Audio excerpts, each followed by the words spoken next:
You've said that one of the consequences of and expressions of the self-involvement of our age, that it takes forms sometimes of self-glorification and of self-hatred. That might be a response to an ignorance about this ancestry, and the ancestry in the full picture. It's informed by the tendency that you spoke of to cherry pick. Do you think that embracing the difficult truths of our ancestry and making the effort to sustain that inquiry, come what may, could be an antidote to those two dead ends of self-glorification and self-hatred? You probably want more than yes or no. But yes is the quick answer. To paraphrase myself, I think this is the quote you're remembering. It's self-absorption is our version of self-hatred. And that misanthropy is another expression of self-absorption.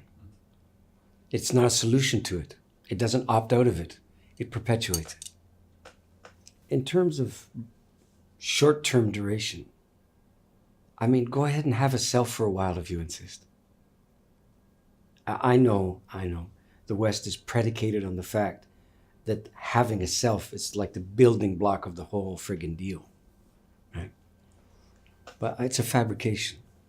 The notion of a distinct, directly from the forehead of God, turned into you kind of notion, it's not that old as an understanding.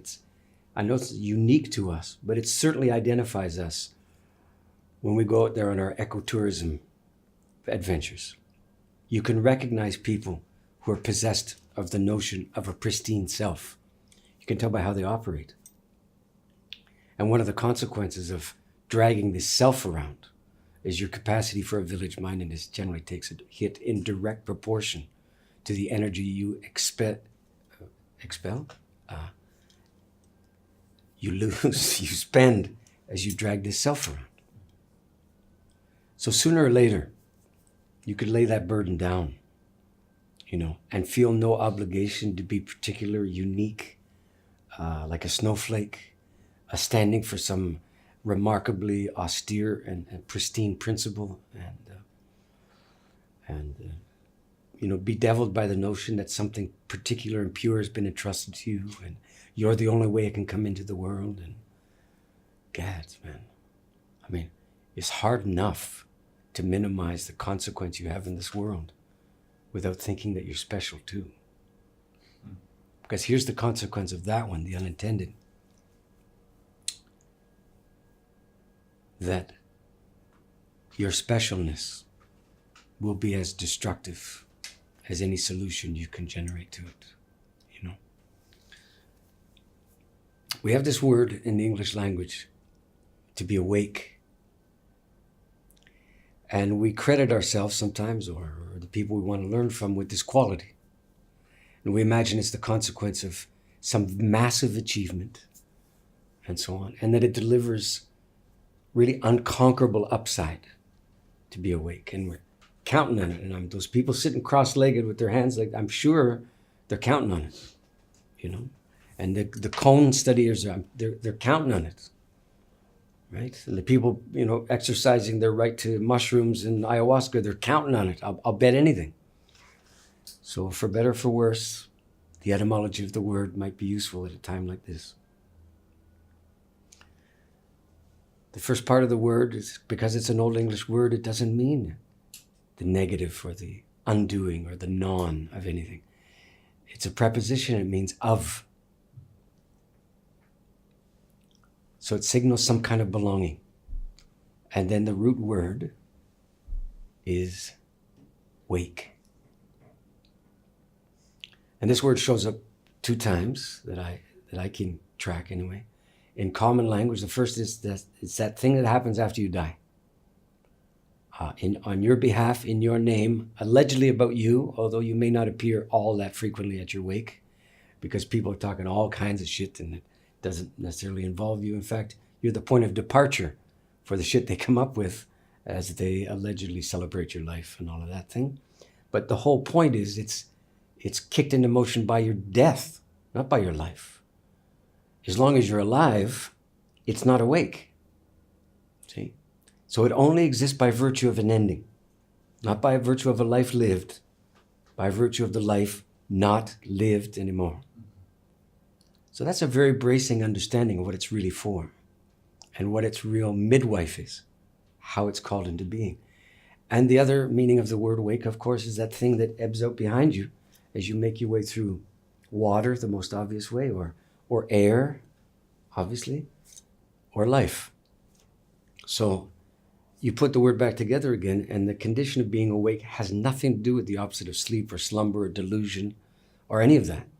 The word means to be gathered up. You could hear the involuntariness of it. It's not what you choose to do or what you mean to do, because your choosing and your meaning is part of the dilemma. Okay, so this is life having its way with you, being awake. And in that sense, you could say you are awakened, but you never achieve the status of awakenedness. You're on the receiving end of being awakened, not the engineering end of it.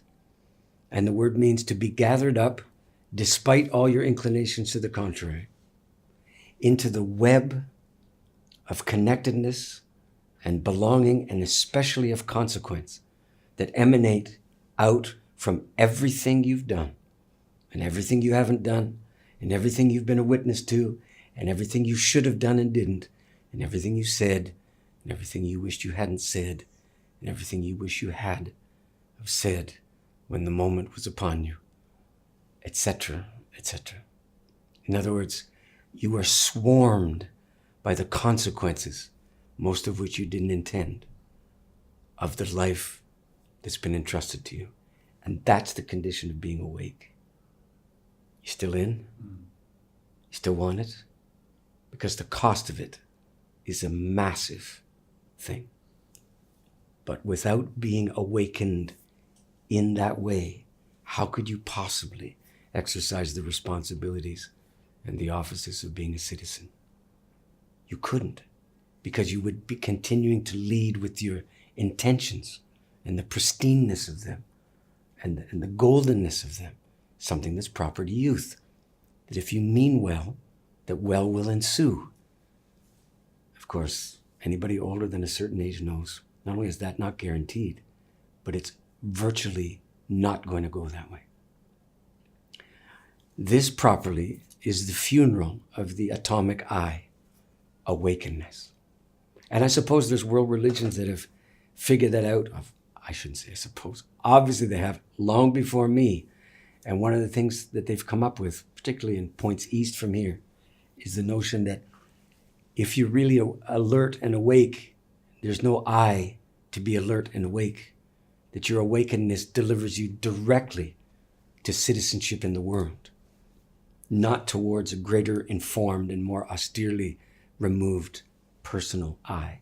It kind of melts it, or destroys it, or grinds it off, or uses it for kindling to warm itself, by the side of the road. I find that immensely redemptive, frankly, that the demise of the I as a kind of atomic reality is one of the prerequisites for joining the fray and taking up the work. And I was lucky enough, I have a band, and we had a tour called the Nights of Grief and Mystery that we did through here and came through this town last year and so on. And somewhere in there, I say something like the following. There's two halves to your life, basically, and each of these things has a task attached to it by which you can recognize which portion of your life you're in.